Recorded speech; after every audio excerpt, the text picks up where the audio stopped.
도파민이 어떤 말이냐면 도파라고 하는 게 영어 대문자로 DOP예요.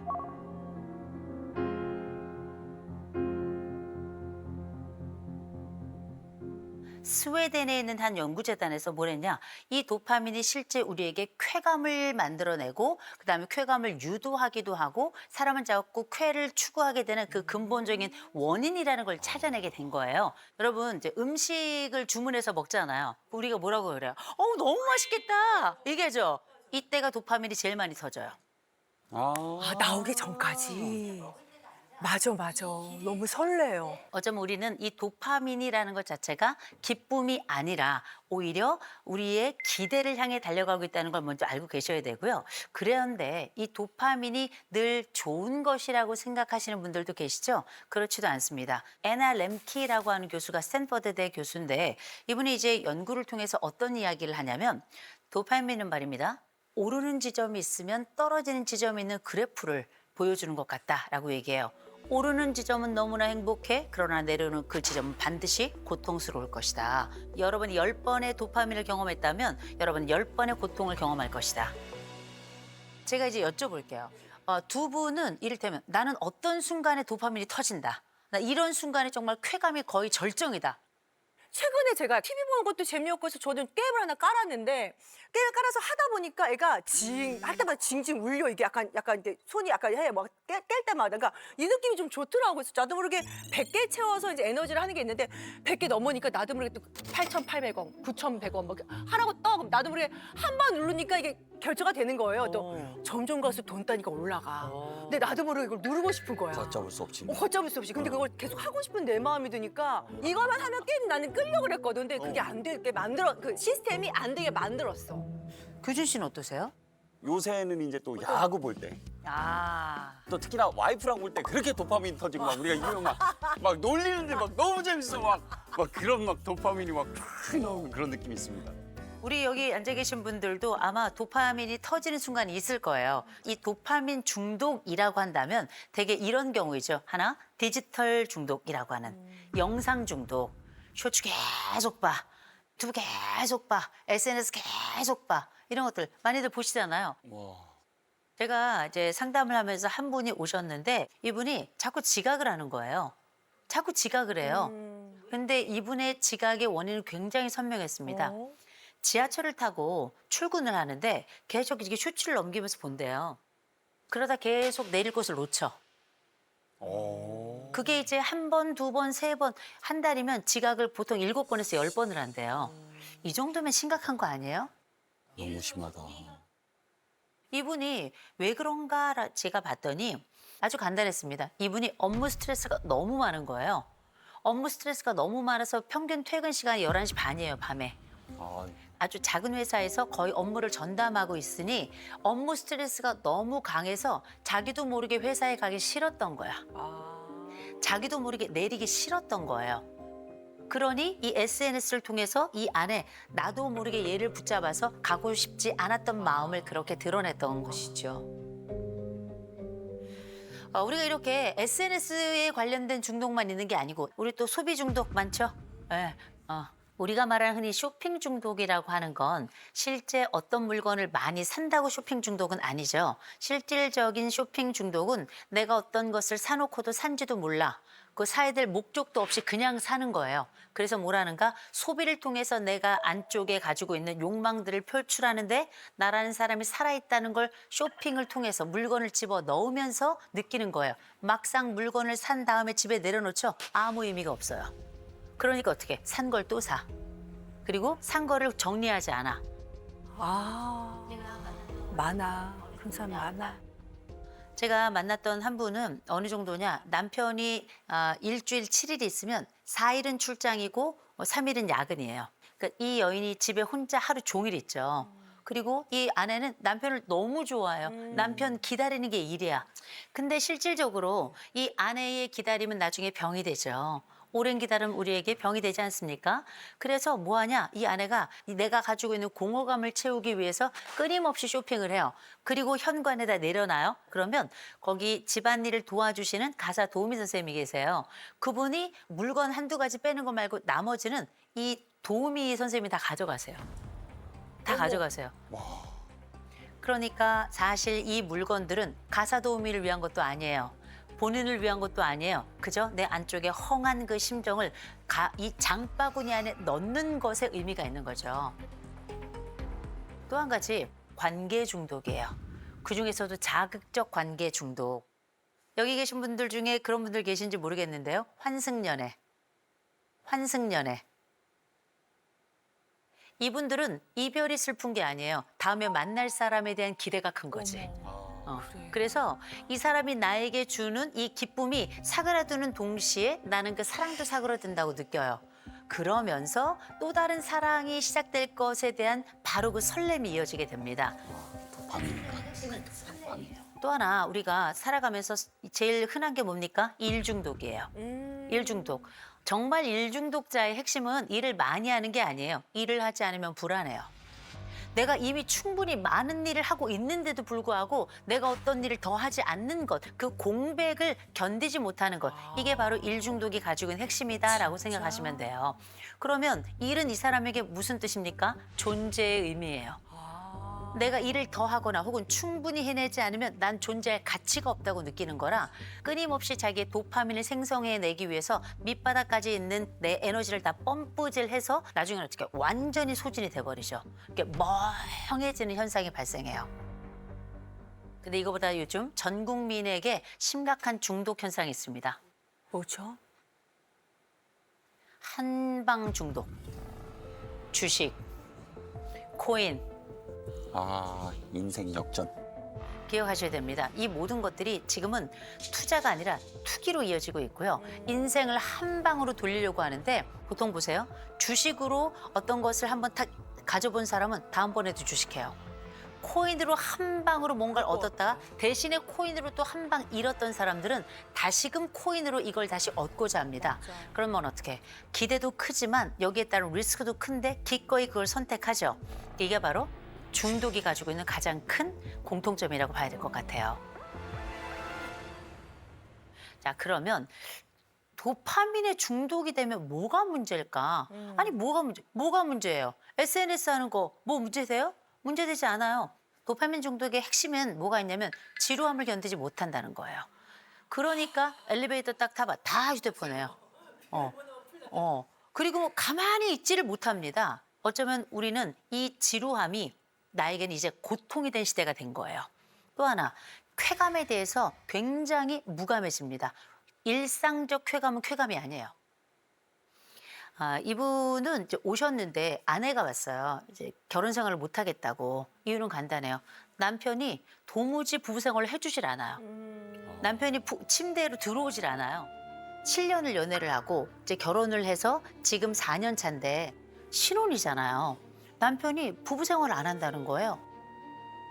왜 안 하냐 물어봤더니 7년 연인 관계로 있을 때에도 이 남자친구가 재미가 없다고 다양한 이제 방식을 좀 구사를 하게 됐는데 근데 이것도 한 번, 두 번은 흥분이 될지 모르겠지만 시간이 지나고 나면 전혀 흥분도가 높아지질 않아요. 그러니까 재미가 없는 거예요. 심지어 이 아내가 그닥 사랑스럽다 느껴지지 아니고 호감이 느껴지지 않으니까 아이도 갖고 싶어 하지 않는. 그래서 이 결혼을 유지해야 될 것인지 아니면 이혼을 해야 될 것인지 이걸 고민을 하러 왔더라고요. 이 우리가 알고 있는 이 자극이라고 하는 것이 어떤 것을 주느냐 이런 둔감이라고 하는 상상하지 못할 그래서 이 사람에 대한 사랑마저 못 느끼게 하는 이게 바로 굉장히 큰 문제이자 또 부부간의 어려움을 주는 아주 핵심적인 주제가 요새는 돼버렸습니다. 근데 이게 이것만 있는 게 아니에요. 이 도파민이 우리에게 중독 현상이 됐을 때 나타나는 문제 하나는 뭐냐? 집중력이에요. 집중이 어느 정도냐? 지금은 거의 5분 이상의 집중이 불가능한 경우가 많습니다. 특별히 어린아이들은 더 심해요. 조나단 하이트라는 사람이 불안세의 시대라고 하는 책을 썼는데 이 책에 보면 청소년들에 대한 연구가 나옵니다. 청소년들 SNS 앱 울리고 하는 거 있죠? 하루 몇 번 울리는가? 192번. 이거는 평균이에요. 192번. 이거는 평균이에요. 내가 수면 시간을 제외하고 그러면 얼마나 한 번씩 이게 알람이 울리는 것인가? 5분에 한 번 정도 울리는 거예요. 심하게 사용하는 사람들은 보통 1분에 한 번 정도 울립니다. 계속 울리는 거예요. 계속 울리는 거라 이게 쉽지 않아요. 그리고 우리가 한 화면에 머무는 시간도 점점 줄어들고 있어요. 우리가 2004년만 해도 한 2분 30초 정도 집중을 쭉 했었단 말이에요. 시간이 지나면서 2012년 되면 75초로 줄어들어요. 그랬다가 2016년 넘어가면 평균 47초 아래로 내려가는데 그보다도 시간이 지금은 더 줄었습니다. 지금은 거의 30초가 되지 않아요. 그래서 쇼츠 유지 시간이 보통 이제 30초에서 40초 사이가 많거든요. 이게 여러분들의 집중력을 기준으로 만들어진 시간이에요. 그만큼 집중력이 떨어지게 되는 거죠. 그리고 참 재밌는 실험 많습니다. 사람들한테 어떻게 했냐면 책상 위에 휴대폰을 이렇게 끈 채로 올려놓게 했어요. 그랬더니 우리가 쓸 수 있는 인지 총량의 용량 자체가 줄어들더래요. 꺼져 있는 휴대폰을 보고 있는 것만으로도. 어머머머. 신기하다. 와. 이런 걸 우리가 뭐라 그러냐. 브레인 드레인이라고 불러요. 브레인 드레인이라고 하는 건 결국은 우리가 가지고 있는 머리의 총 용량, 쓸 수 있는 것이 있는데 그것만큼을 쓰지 못하게 하는 이 모든 환경을 이야기한다라고 생각하시면 될 것 같아요. 그래서 이미 휴대폰이라고 하는 건 우리에게 이미 일종의 병리적 환경으로 우리에게 와 있는데 이건 피할 수 없어요.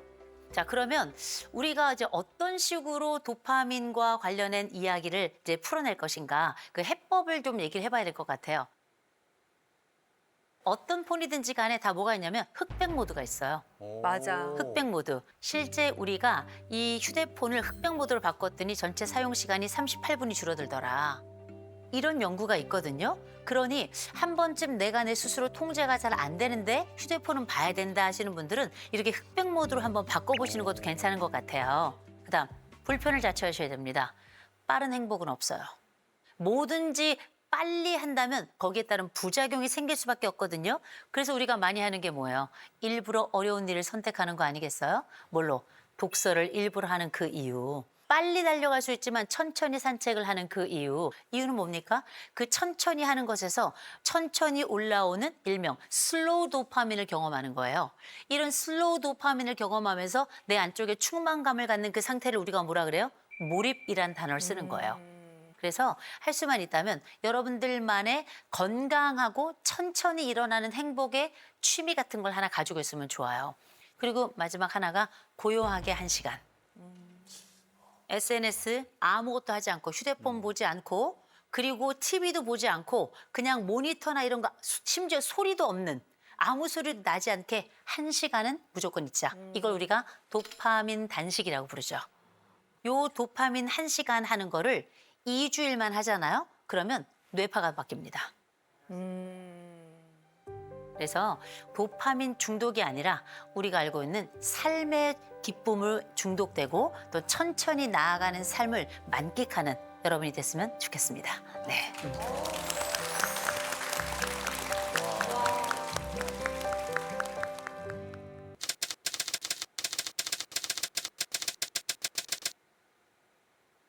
제 남편이 청결에 대해서 좀 심해요.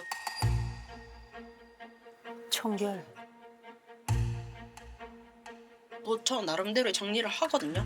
근데 남편이 성인 안 차는 거겠죠. 모든 것에 일단은 각은 기본이고 그 행거에 옷걸이들의 간격이 탁탁탁탁탁 맞아야 돼요.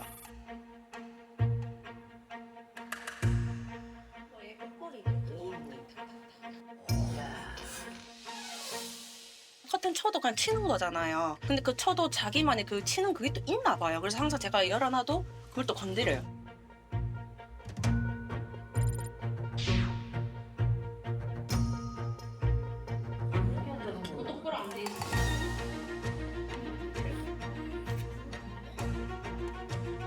뭐 똑바로 안 돼 있으면은 뭐 이제 니는 그래도 쉬었잖아. 약간 이런 말 나오기 때문에 할 거 없는지 계속 집안을 뱅뱅 돌아요. 제가.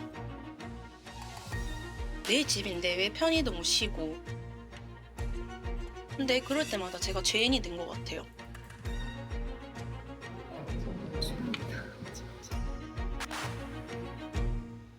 그 청결이 이제 아기한테까지 영향이 가는 거죠. 아기가 뭘 이렇게 잡았다가 하면 무조건 손 닦여야 되고.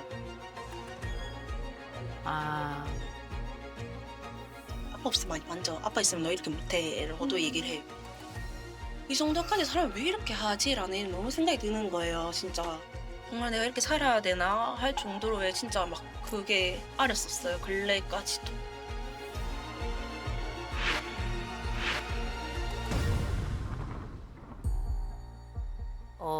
어떤 분들은 얘기하실 겁니다. 제발 그렇게 청결이나 해줘 봐라. 이런 분들이 계시겠지만 막상 이 청결 문제가 관건이 될 때에는 이 민감도가 굉장히 높습니다. 그것도 스트레스 받을 것 같아. 일단 어느 가족이신 어디 계실까요? 우리 사연 주신 분? 어디 계실까요? 우리 사연 주신 분? 아, 두 분 같이 계시네요. 저 앞으로 모셔보겠습니다. 네.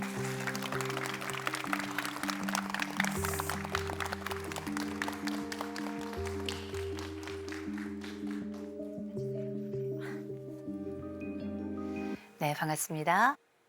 두 분 소개를 좀 간단히 부탁드리겠습니다. 남편부터요. 대구 사는 42살 전하정이라고 합니다. 네. 안녕하세요. 대구에서 온 33살 하정연입니다. 두 분 결혼하신 지는 얼마나 되셨어요? 이제 올해로 5년 차 됩니다. 5년 네. 차. 지금 자녀가 있다는 것 같은데 몇 살이에요? 아들 있고요. 근데 이제 올해 3살입니다. 어머, 제일 이쁠 나이다. 일단 아내 고민부터 얘기를 조금 들어봐야 될 것 같은데, 아니 남편이 청결에 대해서 이런 지점은 조금 과한 것 같다. 이런 지점이 따로 있나요? 일단은 퇴근하고 와서의 루틴이 있어요. 네. 이제 현관문을 열면은 일단 신발장을 살펴봐요. 이제 뭐 유모차 바퀴라든지 뭐 틀어졌는지, 정리할 게 있는지, 뭐 신발 뭐 정리할 게 있는지, 신발 뭐 정리할 게 있는지 이런 것부터 보고.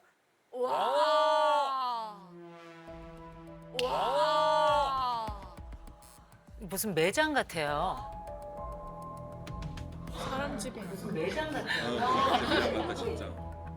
좌우 정렬, 높이, 야.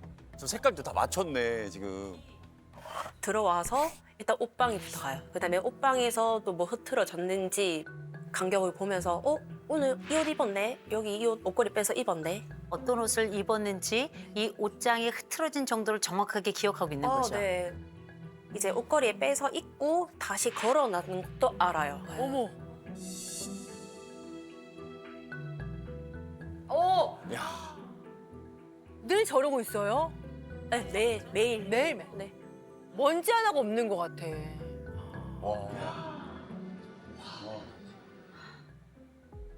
이건 양말 아닌가요? 네. 양말에 지금 번호가 써 있어요. 어머, 그거 뭐야? 같은 짝을 같은 걸로 헷갈리지 않도록 점을 찍어 놓거나 숫자를 써놔서 구별한 것 같은데 맞나요? 네, 맞아요. 똑같은 양말을 이제 세트로 해서 10컬레 정도를 사줬는데 이제 빨래를 개다 보니까 발바닥에 저렇게 숫자가 써져 있는 거예요. 이 짝이 바뀌면 안 되니까.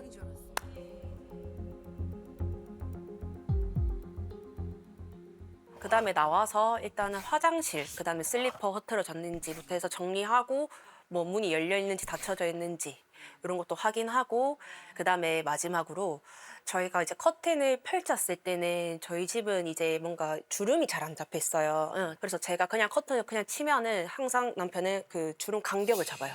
이렇게 손으로 톡톡 치면서. 커튼 주름 간격을 잡는. 네, 네. 와.